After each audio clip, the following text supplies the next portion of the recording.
الرحمن الرحيم مالك يوم الدين والصلاة والسلام على سيد المرسلين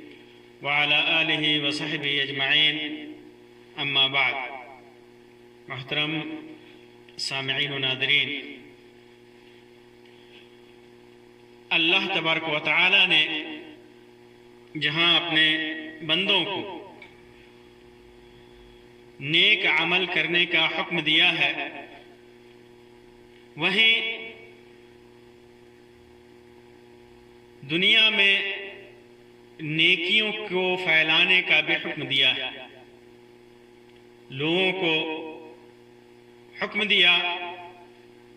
کہ لوگوں کو اچھائی کی طرف بلائیں، بھلائی کی طرف بلائیں، ایک اللہ کی عبادت کی طرف بلائیں اور اللہ اور اس کے رسول کی اتباع کی طرف بلائیں. اس کے ساتھ ساتھ اللہ تبارک و تعالی نے دنیا سے برائیوں کو مٹانے کا بھی حکم دیا اور ہر وہ طریقہ بتا دیا کہ کس طرح دنیا میں بھلائی کا پرچار کرنے کے ساتھ ساتھ دنیا سے برائیوں کا خاتمہ کیا جائے، کس طرح دنیا میں برائیوں کو ختم کیا جائے. اور اس حکم کے ساتھ ساتھ اللہ تبارک و تعالی نے اپنے نبی کو اس بات کی تعلیم کی طرف بھی رہنمائی فرمائی کہ اس میں بھلائی کا حکم دینے میں اور برائی کو روکنے میں انسان کتنی کوشش کرے، کس حد تک برائیوں کو مٹا سکتا ہے. روایت ہے ابو سعید خدری رضی اللہ تعالیٰ عنہ کی صحیح مسلم کے اندر کہ اللہ کے رسول صلی اللہ علیہ وسلم نے ارشاد فرمایا: من رأى منکم منکرا فلیغیرہ بیدہ، کہ جو تم میں سے برائی کا کام دیکھے، ایسا کام دیکھے جو برائی والا ہے، ایسا عمل ہے جو برا ہے، ایسی باتیں ہو رہی ہیں جو بری ہیں، تو کیا کرے؟ فَلْيُغَيِّرَهُ بِيَدِهِ، تو اپنے ہاتھوں سے روکے، اسے اپنے ہاتھ سے روکے. فَإِن لَمْ يَسْتَطِعْ فَبِلِسَانِهِ، اگر ہاتھ سے نہیں روک سکتا تو زبان سے روکے، کہہ کر کے روکے. وَإِن لَمْ يَسْتَطِعْ فَبِقَلْبِهِ، اگر اس کی بھی وسعت نہیں ہے، اس کی طاقت نہیں ہے، استطاعت نہیں ہے، تو اسے دل میں برا جانے اور وہیں پہ اس بات کی وضاحت بھی کر دی: وَذَلِكَ أَضْعَفُ الْإِيمَانِ، یہ ایمان کا کمزور ترین حصہ ہے، یہ ایمان کا کمزور حصہ ہے. اسلام میں ہر عمل کے تعلق سے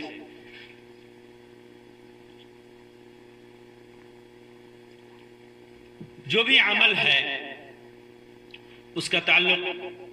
جسم کے اعضاء سے ہو یا انسان کی نیت سے ہو، ارادے سے ہو، ہر چیز میں اللہ تبارک و تعالی نے استطاعت کو ملحوظ نظر رکھا ہے. اگر انسان کے پاس استطاعت ہے، طاقت ہے، تو اس کو کما حقہ کرے گا، لیکن استطاعت اور طاقت نہیں ہے تو اس کے اندر رخصت اور اجازت ہے. اسی وجہ سے اللہ تبارک و تعالی نے فرمایا: لا یکلف اللہ نفسا الا وسعها، اللہ تبارک و تعالی کسی بھی نفس کو، کسی بھی انسان کو اس کی طاقت کے مطابق ہی، استطاعت کے مطابق ہی مکلف کرتا ہے. اسی طرح فرمایا: فاتقوا اللہ ما استطعتم، جتنی طاقت ہے، جتنی استطاعت ہے، اسی کے مطابق اللہ سے ڈرو، کیونکہ اللہ تبارک و تعالی یرید اللہ بکم اليسر ولا یرید بکم العسر، اللہ تبارک و تعالی تمہارے ساتھ نرمی کا